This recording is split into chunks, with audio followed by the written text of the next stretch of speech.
मामे बाल समागमो सतं समागमो होन्तु यावं निब्बाण पत्या। मामे बाल समागमो, मामे बालं समागमो सतं, पुढचा शब्द काय आहे? सतं समागतो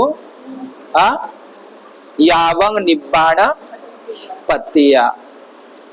याचा अर्थ असा होते की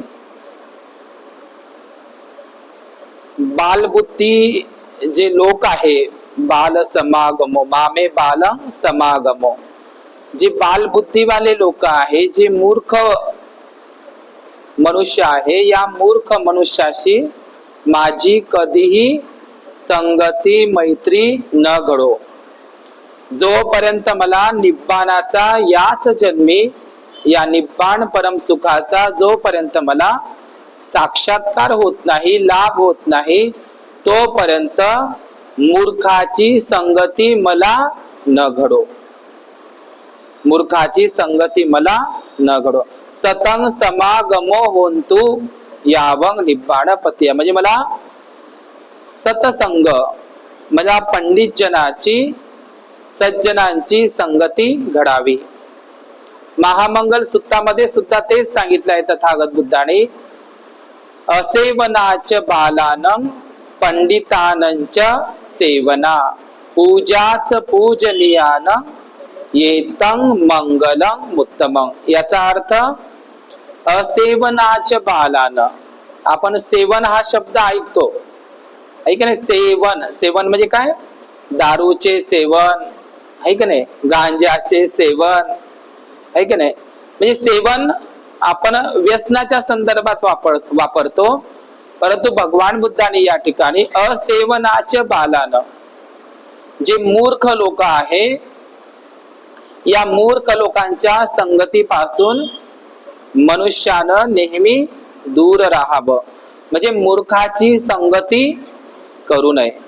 मूर्खाची संगती ही, मूर्खाची संगती नेहमीच दुःखदायक असते। मूर्खाच्या संगतीमध्ये राहिल्यानं मनुष्य हा संकटात सापडतो। मूर्खाची संगती ही नेहमीच काय असते? दुःखदायक असते, दुःख देणारी असते। म्हणून मूर्खाची संगती टाळावी, मूर्खाची संगती करू नये। म्हणजे असेवनाच बालानं पंडितानंच सेवना, इथं पंडितानंच सेवना, पंडित म्हणजे तो, पंडित हा शब्द इतरही संप्रदायांमध्ये आहे। पंडित म्हणजे काय? तो, आणि लोकांनी तो शब्द विकृत केलेला आहे।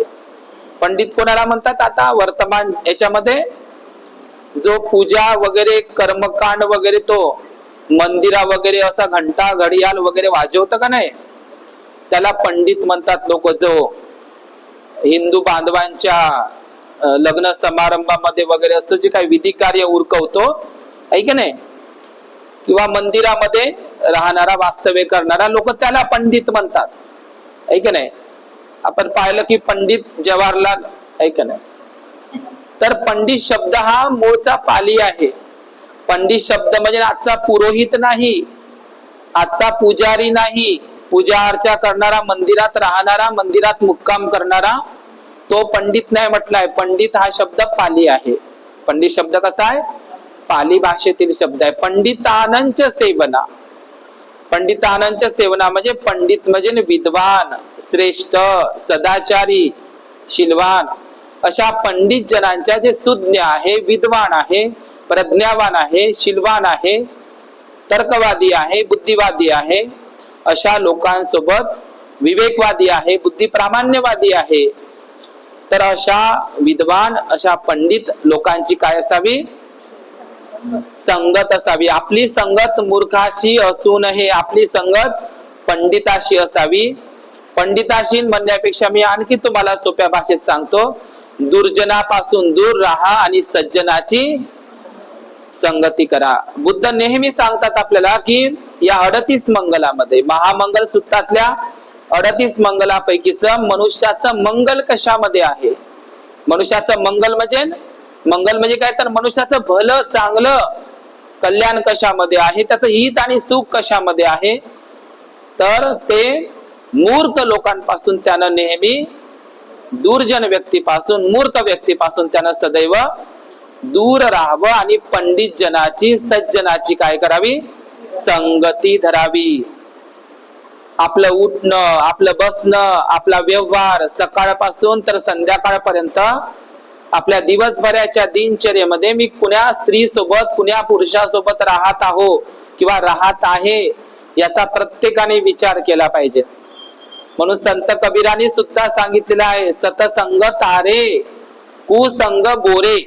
सतसंग तारे. सतसंग म्हणजे, सत म्हणजे काय, सत हा पाली शब्द आहे. सत म्हणजे काय, सत्याचा संग पकडणं, सत्याचा संग धरणं. सतसंग माणसाला तारते आणि कुसंग माणसाला कुसंग बोरे, म्हणजे ते अधोगतीला नेते, दुर्गतीला नेते, सुगतीकडे, सद्गतीकडे घेऊन जात नाही. म्हणून तथागत बुद्धाने सांगितलेलं आहे की याच गाथेमध्ये की मामे बाल समागम, म्हणजे मूर्ख बालबुद्धीवाल्या लोकांची संगती करू नका. जोपर्यंत मला हा निब्बाण रूपी याच जीवनामध्ये या निब्बाण परम सुखाचा साक्षात्कार लाभ होत नाही, तोपर्यंत मी मूर्खाची संगती करणार नाही. तुमचं जीवन, आपलं मनुष्य प्राण्यांचं जे जीवन आहे हे संगतीवर अवलंबून असते. जन्मताच आईच्या गर्भातून बाहेर पडलेला कुठलाही स्त्री असो की पुरुष असो, तो आईच्या गर्भातून बाहेर पडत असताना तो काही चोर, लुचक्का, डाकू, खुनी, व्याभिचारी, व्यसनाधीन असा अजिबात जन्माला येत नाही, आहे की नाही. एकतर त्याच्या कुटुंबातील वातावरण आणि तो समाजामध्ये वावरत असताना, समाज जीवनामध्ये वावरत असताना त्याला वाईट संगतीचा काय पडत असतो, परिणाम पडत असतो.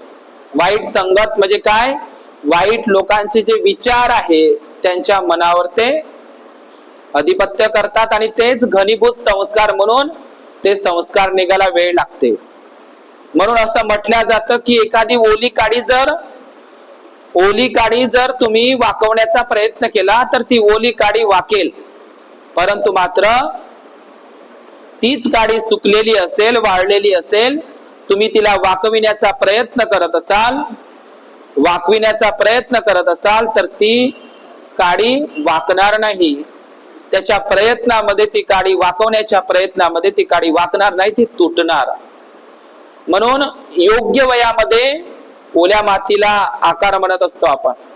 म्हणून चांगल्या व्यक्तीची संगत करा. आपली संगत चांगल्या व्यक्तीसोबत असली पाहिजे. आपल्या चांगल्या सतसंगाचा परिणाम, आपल्या संगतीचा रंग इतरांना लावता आला पाहिजे. कधी कधी आपण इतरातले दोष पाहतो, इतरातल्या कमीपणा पाहतो, इथल्यातले दुर्गुण पाहतो, विकार पाहतो. इतरातले दुर्गुण पाहता पाहता, इतरातले दुर्गुण पाहता पाहता ज्या व्यक्तीसोबत तुम्ही नेहमी राहता, तुमची दिनचर्या आहे, उठणं बसणं आहे सकाळपासून संध्याकाळपर्यंत, तर त्या व्यक्तीतली जे दुर्गुण आहेत ना, त्या व्यक्तीतले दुर्गुण कधी तुमच्यामध्ये ते प्रवेश करतील आपल्याला सांगता येत नाही. लक्षात घ्या, आपल्यामध्येही ते प्रवेश करतील. आणि म्हणून अशा मूर्ख व्यक्तीपासून दूर राहिलं पाहिजे. आणि म्हणून आपल्या संगतीच्या परिणामामुळे आपलं जीवनही उद्ध्वस्त होत असतं. आपण व्यसनाधीनता पाहिलेली आहे. म्हणून पराभव सुत्तामध्ये सुद्धा तथागत बुद्धांनी तेच सांगितलेलं आहे. पराभव सुत्तामध्ये काय सांगितलेलं आहे, पराभव सुत्तामध्ये आपण पुढे पाहणारच आहोत. अधोगतीची कारणे म्हणजे या बुद्ध आणि त्याच्या धम्मग्रंथामध्ये पराभव सुत्त असं नाव न देता अधोगतीची कारण सांगितलेली आहे. जो धम्माचा द्वेष करणारा आहे त्याचा पराभव, त्याची अधोगती निश्चित आहे. कोणाचा द्वेष करणारा, जो बुद्धाच्या धम्माचा आणि बुद्धाच्या संघाचा द्वेष करणारा जो व्यक्ती आहे त्याचा पराभव, त्याची अधोगती निश्चित आहे. परंतु जो बुद्धाची म्हणजे बुद्धावर, बुद्धाच्या धम्मावर आणि बुद्धाच्या संघावर ज्याचं प्रेम आहे त्याची उन्नती होत असते, हे भगवान बुद्धाने सांगितलेलं आहे. म्हणून आपल्या संगतीच्या आपली जी संगत असावी ती कुसंगत असू नये, चांगल्या व्यक्तीशी आपली संगत असावी. आणि म्हणून पराभव सूत्रामध्ये हेही सांगितलेलं आहे. काय सांगितलेलं आहे? इति दुत्तो सुरा दुत्तो अख दुत्तो चयंग नरो लद्धंग लद्धंग विनाशेती तंग पराभवतो मुकम. मी पुन्हा वाचतो. इति दुत्तो सुरा दुत्तो अख दुत्तो चयंग नरो लद्धंग लद्धंग विनाशेती तंग पराभवतो मुकम. इति दुत्तो म्हणजे काय? इति इति हा पाली शब्द आहे. इति या शब्दाचा अर्थ होतो स्त्री. सुरादुत्तो जसं आपण सुरा मेरय मज्ज प्रमाद ठाणा म्हणतो. सुरा म्हणजे काय? कच्ची पक्की नशा. सुरा म्हणजे काय? अंमली पदार्थ, नशा आणणारे द्रव्य पदार्थ. तर स्त्री म्हणजे इति दुत्तो. इति दुत्तो म्हणजे काय? इति दुत्त, दुत्तो म्हणजे काय? धूर, धूर त्याच्यामध्ये मशगूल, त्याच्यामध्ये तो रममान आहे. तर त्याला इति हा पाली शब्द आहे. त्याला आपण आपल्या संस्कारित आणि व्यावहारिक भाषेमध्ये इत्तीला स्त्री म्हणतो. काय म्हणतो?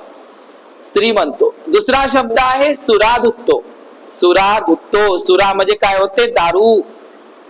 सुरा म्हणजे काय? दारू. आपण पाचवं शील जे ग्रहण करत असतो तथागत बुद्धाकडलं, तो पाया आहे, फाउंडेशन आहे. पाचवं शील कमी समजू नका. पाचच्या पाचही शील. काही उपासक उपासिका म्हणत असतील की त्यातले आम्ही फक्त 4 पाळतो, 2च पाळणं होते, 3च पाळणं होते. नाही, एक जरी आपलं शील तुटलं ना तर त्याचे परिणाम दुःख तेवढंच भोगावं लागतं, आहे की नाही? म्हणून पाचवं जे शील आहे, मी सुरादुत्तो सांगत आहोत, जे पाचवं शील आहे सुरादुत्तो. तर सुरादुत्तो म्हणजे जशा 5 मडक्यांची काय ठेवा? एक उतरण ठेवा. उतरण, उतरण म्हणजे काय? पानाती पाता नावाचं एक मटकं, अदिन्ना दाना नावाचं एक मटकं, कामे सुमिचाचाराचं एक मटकं आणि मुसावादाचं एक मटकं आणि खालचं सुरामेर, याची उतरण करा तुम्ही माठाची, या मटक्याची. त्याच्या खालचं लास्ट मधलं सुरामेरय नावाचं जे मटकं तुम्ही खाली काढून टाका, असं त्याला काढा. ते सगळ्यात खालचं मटकं, ते सर्वात खालचं मटकं जर आपण बाजूला केलं तर काय होईल? 4ही मटके खाली पडल्याशिवाय राहणार नाही. मेन फाउंडेशन आहे, पाया आहे. पंचशील हे जीवन जगण्याचं मापदंड आहे, मोजमाप आहे. काय आहे? तुम्ही मोजमाप पाहिलाय का? तुम्ही जेव्हा एखाद्या किराणा दुकानामध्ये जाता, किराणावाला तुम्हाला मोजमाप करून देतो. प्रत्येक अन्नधान्य काही का असे ना, जमिनीचं मोजमाप असतं, पाण्याचं मोजमाप असतं, लोकसंख्येचं आपण हे पाहतो ना मोजमाप. तसंच हा मनुष्य आहे किंवा नाही आहे, केवळ हाडामासाचा, हा अस्थिपिंजराचा हाडामासाचा माणूस जन्माला आला म्हणजे त्याला मनुष्य नाही म्हणत. मनुष्य कोणाला बनावं? तर ज्याच्याकडे बुद्धाचं पंचशील आहे. मनुष्य कोणालाही म्हटलं जात नाही, ते मनुष्यत्व प्राप्त करावं लागतं. हे मनुष्यत्व प्राप्त होण्याचं मापदंड, मोजमाप जर कुठलं असेल, ही मोजपट्टी जर कोणती असेल तर ते आहे पंचशील. काय आहे? पंचशील हे जीवन जगण्याचं मापदंड आहे. हा चांगला माणूस आहे किंवा नाही, हा मनुष्य आहे किंवा नाही, हे कशाहून ओळखायचं? जर त्या स्त्री असो की पुरुष असो, त्याच्यामध्ये जर बुद्धाचं शील नसेल, त्या व्यक्तीजवळ शील नसेल, तर तो मनुष्य नाही आहे. हे लक्षात घ्यायचं आहे गोष्ट, आहे की नाही? हे मनुष्यत्व प्राप्त जर होत असेल आपल्याला, प्रत्येक मनुष्याला, तर ते शीलानं शील इतकं महत्वाचं आहे. म्हणून मी पराभव सूत्राचं जे तुम्हाला सांगत होतो की सुरादुत्तो. सुरादुत्तो म्हणजे काय? नशा, अंमली पदार्थाची नशा. हे सुरादुत्तो, या नशेचे 5 प्रकार भगवंतांनी सांगितले, पण मी ते सांगणार नाही. नशा ही किती दुःखाला कारणीभूत आहे. सुरा म्हणजे काय? तर पक्की नशा. आणि मेरय म्हणजे काय? तर कच्ची नशा. कच्ची पक्की नशा. पक्की नशा म्हणजे काय? सुरा म्हणजे पक्की नशा. मग जे दारू आहे, अफू आहे, चरस आहे, गांजा आहे, कोकेन आहे, हे सर्व त्याच्यामध्ये तंबाखू, ज्याला टोबॅको म्हणतात, तंबाखू पासून निर्मित असलेली जे नस आहे, ज्या अंमली पदार्थाचं सेवन केल्यानं मनुष्याला गुंगी येते, नशा येते, हे सगळं सुरामेरयमध्ये मोडते. म्हणून डॉक्टर बाबासाहेब आंबेडकरांनी सुद्धा या नशेच्या संदर्भात 22 प्रतिज्ञेमध्ये सुद्धा सांगितलेलं आहे, मी दारू पिणार नाही. तर हे जे सुरा धुत्तो नावाचं जी गोष्ट सांगितलेली आहे तथागत बुद्धांनी पराभव सूत्रामध्ये, सुरा धुत्तो म्हणजे काय? दारूचा नाद. सुरा धुत्तो म्हणजे काय? दारूचा नाद. आणि अख्ख धुत्तो म्हणजे अख्ख अख्ख अख्ख म्हणजे जुगार होत असते, जुवा होत असते, जुवा जुवा. हा जुवा हे अख्ख धुत्तो आजच्या भाषेमध्ये आपण पाहतो, ऍडव्हर्टायझिंग पाहत असतो मोबाईल मध्ये, टीव्ही मध्ये, जंगली रमी म्हणतात त्याला लोक. तुम्ही ऐकलं का मोबाईल मध्ये सध्या मोठे मोठे नेता, अभिनेता, क्रिकेटर, चांगले चांगले लोक जे सेलिब्रिटी आहे, ते सेलिब्रिटी लोक त्याची ऍडव्हर्टाईज करताना आपल्याला दिसतात. आणि म्हणून हा जुगाराचा नाद किती भयानक आहे हे तथागत बुद्धांनी पराभव सूत्रामध्ये सांगितलेलं आहे, लक्षात घ्यायचं आहे. म्हणून हे जे पाचही, या पाचही शिलाचं जे महत्व आहे, या पाचही शिलाचं जे महत्व तथागत बुद्धांनी सांगितलेलं आहे. आणि म्हणून पराभव सूत्राची जी गाथा आहे, इत्ती दुत्तो, सुरा दुत्तो, अख्ख दुत्तो, चयंग नरो, लद्धंग लद्धंग विनाशेती, तंग पराभवतो मुखंग. म्हणजे दारूचा नाद, बाईचा नाद आणि जुगाराचा नाद हे भयंकर आहे, हे महाभयंकर आहे. मनुष्याच्या अधोगतीचं, मनुष्याच्या धनसंपत्तीचं नष्ट होण्याचं कारण म्हणजे मनुष्याची धनसंपत्ती कशानं नष्ट होते? जी रोजची तुम्ही धनसंपत्ती, जी कमाई करता, जी आपली रोजची धनसंपत्ती आहे ती नष्ट होत असते. आणि जी आपली वडिलोपार्जित जी धनसंपत्ती आहे तीही नष्ट व्हायला वेळ लागत नाही. जर या तीन गोष्टीचा नाद असेल तर बाईचा नाद, दारूचा नाद आणि जुव्याचा नाद, या तीनही नादांपासून मनुष्यानं दूर राहिलं पाहिजे. हे तीनही नाद खूप मनुष्याला अधोगतीकडे नेणारे आहे.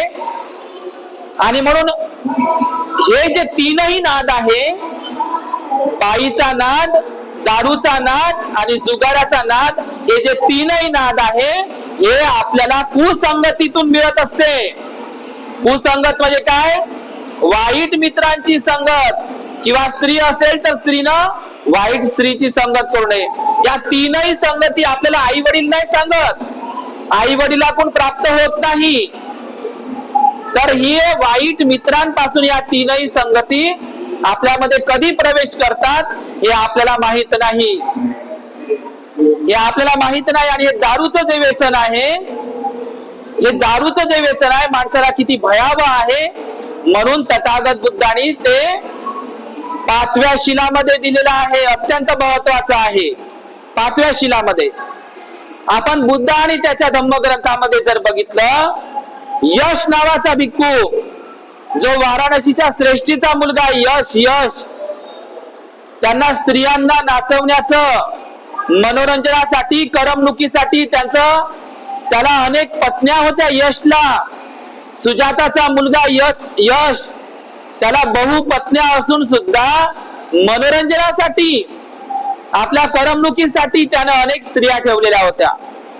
आणि एवढा मद्य पिणारा होता, एवढा दारू पिणारा होता यश. आणि यश भटकत भटकत एकदा सारनाथच्या इसिपतन मृगदायमनामध्ये आला आणि बुद्धासोबत त्याची भेट झाली. यशचं जसं परिवर्तन झालं, तर यश सोबत राहणारे त्याचे जे मित्र होते तेही दारू पिणारे होते. यशच्या सोबतच त्यांच्या मित्रांचं सुद्धा मन परिवर्तन झालं, मत परिवर्तन झालं. तर आज मात्र ती गोष्ट होताना दिसत नाही आपल्याला, आहे का नाही? म्हणून दारू करे जीवनाची दुर्दशा.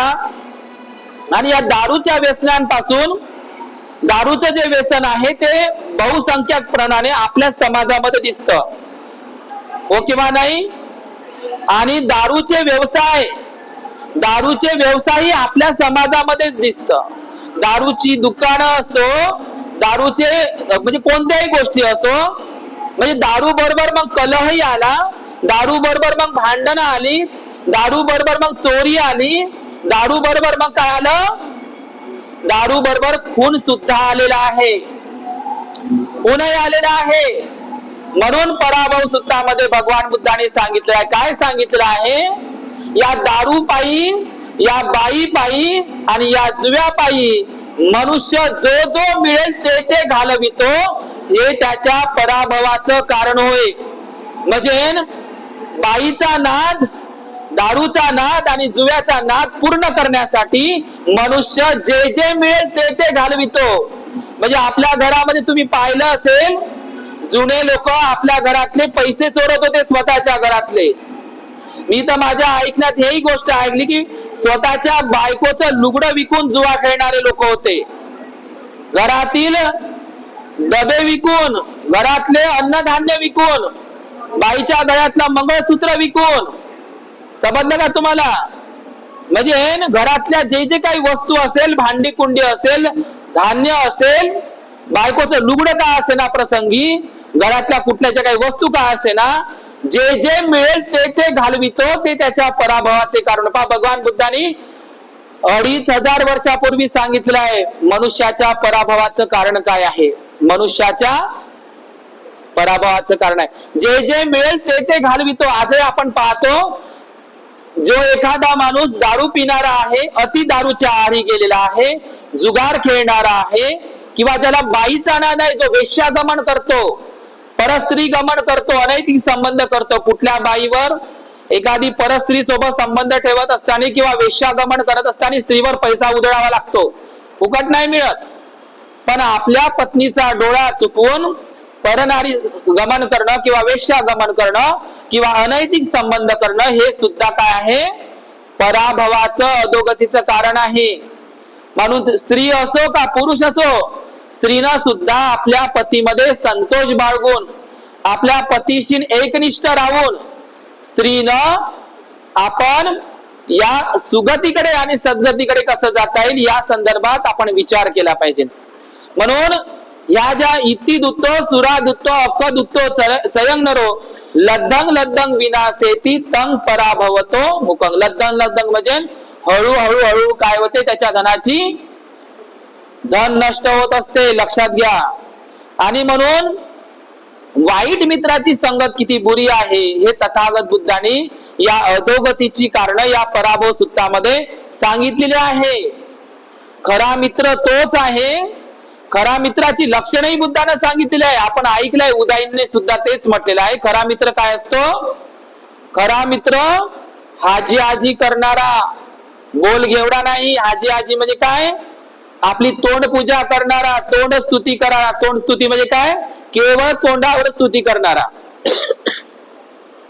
तोंड पूजा करणारा म्हणजे काय? तोंड पूजा, तोंड स्तुती, बोल घेवडा. आपल्या तोंडावर काय करायची? आपली स्तुती करायची आणि आपल्या मागे आपली निंदा करायची. याला मित्र म्हणत नाही, आहे का नाही? म्हणून ते हिंदीमध्ये वाक्य आहे, नफरतों के शहरों में चालाकियों के डेरे हैं, यहाँ वो लोग रहते हैं जो मेरे मुंह पर मेरे है और तेरे मुंह पर तेरे है. आहे का नाही? आहे का नाही? ओटात एक आणि पोटात एक. तर अशा मित्रांपासून आपण दूर राहिले. खऱ्या मित्राची लक्षणं बुद्धाने हेही सांगितले आहे की खरा मित्र आपल्याला चांगल्या मार्गावर आणण्यासाठी मार्गदर्शन करतो, चांगल्या मार्गावर आणण्यासाठी. आणि वाईट दुर्गुणांपासून, वाईट कर्मापासून तो आपल्याला परावृत्त करतो, दूर करतो. पण कधी कधी काय होते? जो मित्र आपला कल्याण मित्रासारखा, कल्याण मित्र बुद्धासारखा कोणच होणार नाही, बुद्धालाच कल्याण मित्र म्हणतात, बुद्धासारखा कल्याण मित्र जगामध्ये होणं शक्य नाही आहे.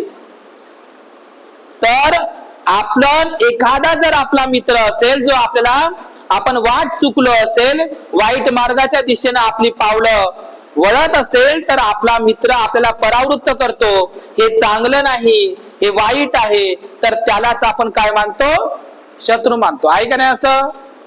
आपण दुसऱ्याला वाईट मार्गापासून जर दूर करण्याचा प्रयत्न करायला लागलो तर आपल्याला ते शत्रू मानतात.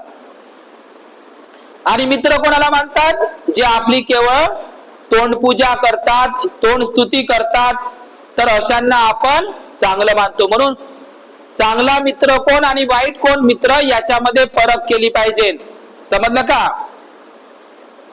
का मग ते कठोर बोलणारा मित्र नसतो. बुद्ध कठोर बोलत होते किंवा नाही? बाबासाहेब कठोर बोलत होते किंवा नाही?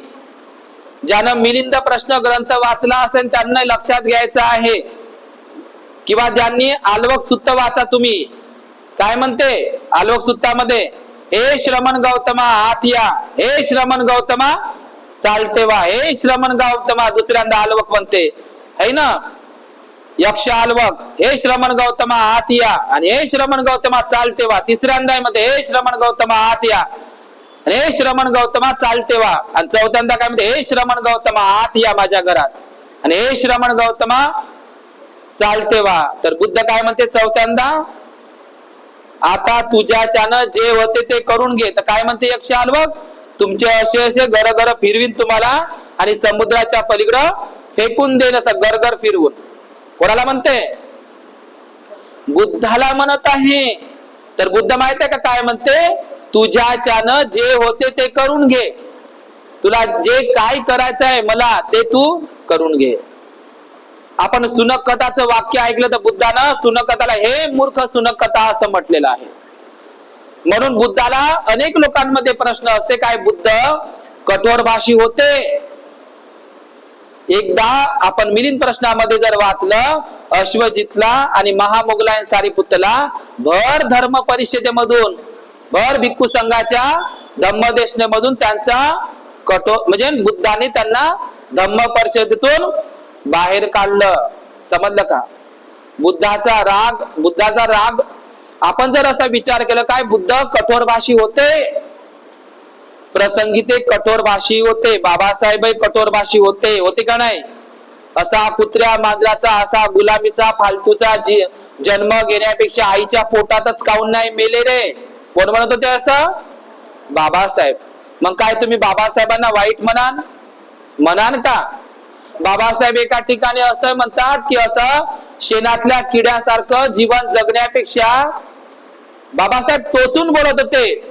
कोणाला टोचून बोला म्हणते? आणि बाबासाहेबांनी भाषणामध्ये लिहिलेलं आहे, टोचून बोला. बाबासाहेबांनी स्वतः लिहिलेलं आहे.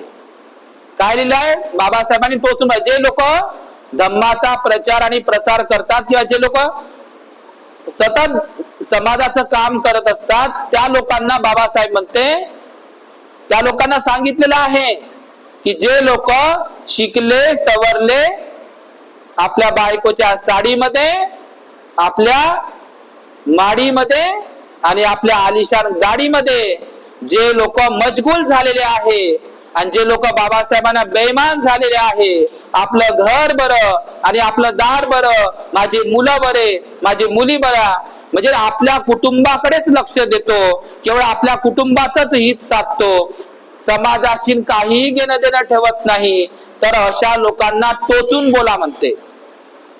कोणाला टोचून बोला? जे समाजाशी काही घेणं देणं ठेवत नाही, त्याला संविधानाचं काय चालू आहे किंवा पुतळ्याचं काय विटंबना चालू आहे किंवा कुठं काय विहारामध्ये चालू आहे या संदर्भात त्याला भान नसेल, त्याला जाणीव नसेल, तो उपकार विसरला असेल, तर जो माणूस आपल्या भौतिक सुखामध्ये आहे की नाही. म्हणून आजच्या समाजातील, आपल्या समाजातल्या लोकांनी फक्त या 3 शब्द पाठ करून ठेवले आहे. सर्वांनीच नाही हे 3 शब्द. पैसा कमवायचा कसा, हे 3 शब्द पाठ करून ठेवले लोकांनी. त्याच्या पलीकडे त्यांना काही सुचत नाही. धम्म सुचत नाही. लक्षात घ्या. म्हणून डॉक्टर बाबासाहेब आंबेडकरांनी आग्र्याला चक्कीपाटच्या बुद्ध विहारामध्ये आग्र्याचं भाषण आहे हिंदीमध्ये, जिनको आगे बढ़ने का मौका दिया इन पढ़े लिखे लोगों ने मुझे धोखा दिया. धोखा दिया असंच मी म्हणलं होतं त्या अकोल्याच्या शिवणीच्या शिबिरामध्ये. तर एक माणूस ताडकन उठला आणि भंतेजी म्हणे अजिबात म्हणू नका असं की धोका दिया म्हणून. तर म्हणलं काय झालं? तर मी नाही दिला म्हणे धोका, बाकीचे असतील म्हणे, मी नाही दिला माझ्या बापाला धोका. ज्याचं खातो त्या भीम ऋणातून मला मुक्त होता येते, मी भरपूर देतो. आणि खरोखरच त्या व्यक्तीचं योगदान समाजासाठी बाबासाहेबांनी ते सांगितलं आहे. आपला 20वा हिस्सा कमाईचा 20वा हिस्सा कुठं? का सगळा माल डिब्बे में, का सगळं बँक बॅलेन्स. कोरोनामध्ये काहीच येणार नाही आहे का नाही? त्या मोदीनं बंद केल्या होत्या नोटा, तर सगळ्या वाया गेल्या होत्या. कधी काय होईल सांगता येत नाही, आहे का नाही? आलं का लक्षात तुम्हाला? म्हणून बाबासाहेबांनी आपल्या कमाईतला 20वा हिस्सा द्यायला सांगितला. डॉक्टर बाबासाहेब आंबेडकर म्हणतात कुठल्याही चळवळीचे काम करण्यासाठी 3 बळांची आवश्यकता असते. 3 बळ लागते तरच ती चळवळ मोठी होते आणि पुढे जाऊ शकते. 84,000 महास्तूप, 84,000 महाविहार सम्राट अशोकाने बांधले, बिना खजाना खाली झाला नाही. आम्ही असं ऐकतो, असंही ऐकलंय मी बौद्ध साहित्यामध्ये सम्राट अशोकाच्या, की सम्राट अशोकाने आपला पूर्ण खजिना दान केला होता. हे 84 महाविहार आणि 84,000 महास्तूप बिना खजाना पैशाशिवाय नाही झाले असतील, हो किंवा नाही? ऐका नाही, सगळा खजाना. मी तर असं ऐकलं की सम्राट अशोकांनी आपला जो मंत्री होता राधा गुप्त नावाचा, त्याला अखेरच्या समयी म्हणते की बाजूच्या विहारामध्ये उपगुप्त नावाचे ते मोगली पुत्ततीस भिक्खू राहत आहे, त्याला माझ्याकडे काहीच दान द्यायला नाही, हा आवळ्याच्या सुपारीचा अर्धा तुकडा. मी अशी गोष्ट मी ऐकलेली आहे. तर लक्षात घ्या, बाबासाहेबांनी आपल्याला हे द्रव्य बळ म्हणजे कुठल्याही चळवळी यशस्वी होण्याकरता या 3 बळाची आवश्यकता सांगितली आहे. पहिलं बळ सांगितलेलं आहे बाबासाहेबांनी द्रव्य बळ, मनुष्यबळ आणि बुद्धिबळ. हे द्रव्य बळ, मनुष्यबळ आणि बुद्धिबळ हे 3 बळ जर आपल्या समाजामध्ये असेल तर आपली चळवळ, धम्माची चळवळ पुढे गेल्याशिवाय राहणार नाही. म्हणून बाबासाहेबांनी आपल्या कमाईतील 20वा हिस्सा दान करा हे सांगितलं. 20वा हिस्सा बुद्धाने सुद्धा वग्यपब्ज सुत्तामध्ये आणि दिग्जानु सुत्तामध्ये सांगितलेला आहे. पहिला हिस्सा मी सांगितलं तुम्हाला बुद्धाचं अर्थशास्त्र कसं आहे. दिग्जानु सुत्त लय महत्वाचं आहे. आपल्या पैशाचं कसं व्यवस्थापन करायचं बुद्धाने हे सांगितलं आहे दिग्जानु सुत्तामध्ये. खूप सुंदर आहे ते दिग्जानु सुत्त. तर आजही मुस्लिम बांधव त्यांच्या मोठ्या मोठ्या मिनारी, मोठ्या मोठ्या मस्जिदी उभ्या राहत आहे. आजही आपण मुस्लिम समाजाचा एक आदर्श आहे कोणता, की ते लोक आपल्या कमाईतला रोजच्या कमाईतला जे त्यांचे उद्योगधंदे असतील रोजच्या कमाईतला ते पैसे त्यांच्या दानपेटीमध्ये टाकतात. मुस्लिम बांधव आपल्यासारखे वेळेवर 14 एप्रिलले आणि कुठल्या कार्यक्रमाला पैसे काढत नाही किंवा दुसऱ्याकडे हात पसरत नाही. आपली विहार आपलीच असली पाहिजेत. बाबासाहेबांचं बार्शीचं भाषण आहे. बंधूंनो, बाबासाहेबांचं मी सांगतो 5 मिनिटांमध्ये. बाबासाहेब जेव्हा बार्शीला गेले, बार्शी कुंकड आहे उस्मानाबाद सोलापूर मध्ये, तिकडे आहे त्या सीमेवर. बाबासाहेबांचं स्वागत करण्यासाठी महिला घागरी घेऊन आल्या, बाबासाहेबांच्या पायावर होत त्या. समजलं का?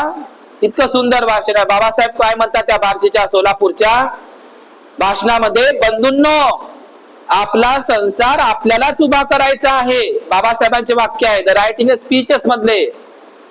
बंधूंनो आपला संसार आपल्यालाच उभा करावयाचा आहे. आपल्या चळवळीचे काम करण्यासाठी आपणच आपला पैसा जमविला पाहिजे. कोणाचे शब्द आहे? बाबासाहेबांचे. आपल्या चळवळीचे काम करण्यासाठी आपणच आपला पैसा जमविला पाहिजे. दुसऱ्याकडून जर चळवळ कोणाची? आपली. आणि पैसा कोणाचा? दुसऱ्याकडून घेतला तुम्ही, एखाद्या नेत्याकडून, पुढाऱ्याकडून. म्हणजे आपली चळवळ, आणि जर तुम्ही दुसऱ्याकडून आपल्या चळवळीसाठी पैसा घेत असाल तर आपली चळवळ आपली राहणार नाही, त्यांची होईल. ज्याने पैसा दिला तुमच्या चळवळी चालवासाठी, आपली चळवळ आपली राहणार नाही. बाबासाहेबांचे वाक्य असे आहे, मी पुन्हा त्याचा पुनरुच्चार करतो आणि थांबतो. बंधूंनो, आपला संसार आपल्यालाच उभा करावयाचा आहे. आपल्या चळवळीचे काम अखंडपणे चालावे म्हणून आपला आपणच पैसा जमविला पाहिजे. दुसऱ्याकडून जर पैसा घेतला तर आपण आपली चळवळ त्यांची होईल. बाबासाहेब पुढे वाक्य वापरतात, जो विकला जातो, लोभाला बळी पडतो, त्याचा काही उपयोग नाही. कोणाचा उपयोग नाही? समाजासाठी. असे लोक आहे का आपल्या समाजामध्ये? बाबासाहेब गेल्याच्या नंतर असे लोक आहे का? जो विकला जातो, लोभाला बळी पडतो, त्याचा काही उपयोग नाही. बरं, असे लोक जास्त आहे का आपल्या समाजामध्ये का कमी आहे? काहीच नाही. जे लोभाला बळी पडते आणि विकल्या जाते, आहे की नाही? नुसतं गाणं वाजत या दीडदमडीच्या पायी, आहे की नाही? विकणार. पण समाज विकत आहे. तुम्हाला माहित, तुमचा कधी सौदा करण आपला पुढारी.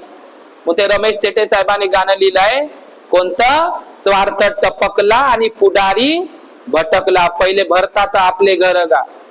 तर म्हणून आपली चळवळ चालवण्यासाठी आपण आपला पैसा जमविला पाहिजे आपल्या, आहे की नाही? म्हणून मुस्लिम बांधवांमध्ये ते द्रव्य बळ, आर्थिक बळ याची सुद्धा काय असते? आवश्यकता असते. लक्षात घ्या. ठीक ना? तर आज मी तुम्हाला एक व्यावहारिक धम्म सांगण्याचा, लोकधम्म सांगण्याचा प्रयत्न केलेला आहे. आणि म्हणून आज मी पराभव सूत्राच्या काही ओळी या ठिकाणी सांगितलेल्या आहे. म्हणून आपली संगती, चांगली संगती ठेवा. मूर्ख लोकांच्या संगतीत बसू नका. आपल्याला सवय कशी आहे? काही लोकांना, काही लोक खरोखर इतरांची निंदा करत नाही करत, परंतु एखादी स्त्री किंवा पुरुष आपल्यापाशी जवळ येऊन बसत असेल आणि कुणाचा विषय काढत असेल तर त्या ठिकाणी आपण उठून आलं पाहिजे. म्हणजे मी तिथं आहो, म्हणजे एखादी स्त्री तुमच्याकडं निंदा करायला आलेली आहे कुणाची तरी, तुम्ही तिचा समर्थन नाही करत आहे, तुम्ही फक्त ऐकत आहे. तिला हो ला हो ऐकत आहात. ऐकणं म्हणजे तिला समर्थन करणंच आहे. तुम्ही तिथं थांबले नाही तर ती घराकडे जाणार की नाही? ऐक नाही. कोणाला जोर कायचा येते? हो म्हणलं तर, आहे का नाही?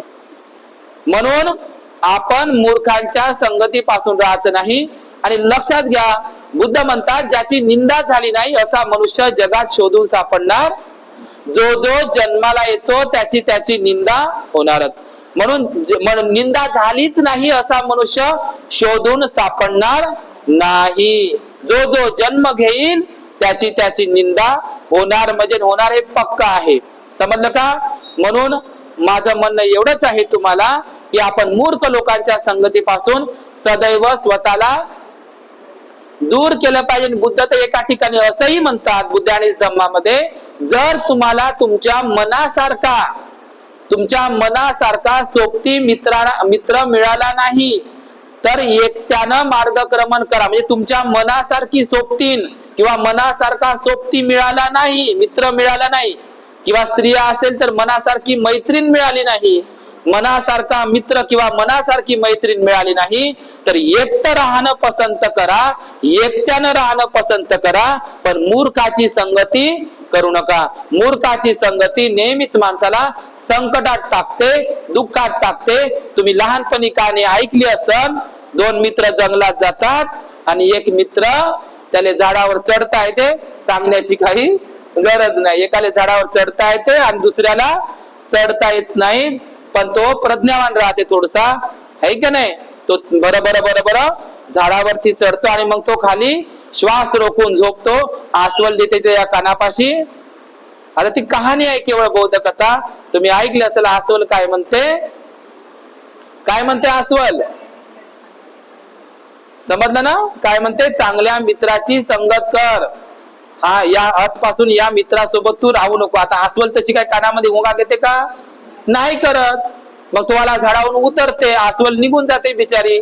मग ते मित्र झाडावर उतरते, तो लबाड मित्र, आणि काय सांगितलं रे म्हणते त्या कानापाशी. आता हा उपरोधकानं बोलणारच आहे ना, आहे का नाही? काय म्हणते, मला आसवलीनं हेच सांगितलं म्हणते माझ्या कानामध्ये येऊन, नाही सांगितलं पण तिने हुंगा घेतला आहे की नाही. काय सांगितलं म्हणते का, अशा खोटारड्या लबाड मित्राची, अशा वाईट मित्राची संगत करू नको. त्या मित्राला जे समजायचं ते समजते. ही कहाणी तुम्ही प्रत्येकाने ऐकली असेल, समजलं का. म्हणून वाईट मित्रांची संगती करू नका, हेच मला आजच्या या प्रसंगाने सांगायचं आहे. उद्याला आपण घेऊया हा भाग, खूप सुंदर भाग आहे, त्याचं विश्लेषण आपण उद्याला करूया. आजचं प्रकरण आणि परवाला धम्म दीक्षेची मोहीम हा आपण पाहूया, खूप सुंदर आहे. भवतु सब्ब मंगल, भवतु सब्ब मंगल.